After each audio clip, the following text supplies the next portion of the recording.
سفیان ثوری نے بیان کیا، ان سے عامش نے، ان سے ابراہیم تیمی نے، ان سے ان کے باپ یزید بن شریک نے، اور ان سے ابو ذر غفاری رضی اللہ عنہ نے بیان کیا کہ نبی کریم صلی اللہ علیہ وسلم نے جب سورج غروب ہوا تو ان سے پوچھا کہ تم کو معلوم ہے یہ سورج کہاں جاتا ہے؟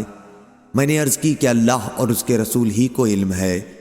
آپ صلی اللہ علیہ وسلم نے فرمایا کہ یہ جاتا ہے اور عرش کے نیچے پہنچ کر پہلے سجدہ کرتا ہے، پھر دوبارہ آنے کی اجازت چاہتا ہے اور اسے اجازت دی جاتی ہے، اور وہ دن بھی قریب ہے جب یہ سجدہ کرے گا تو اس کا سجدہ قبول نہ ہوگا، اور اجازت چاہے گا لیکن اجازت نہ ملے گی، بلکہ اس سے کہا جائے گا کہ جہاں سے آیا تھا وہیں واپس چلا جا۔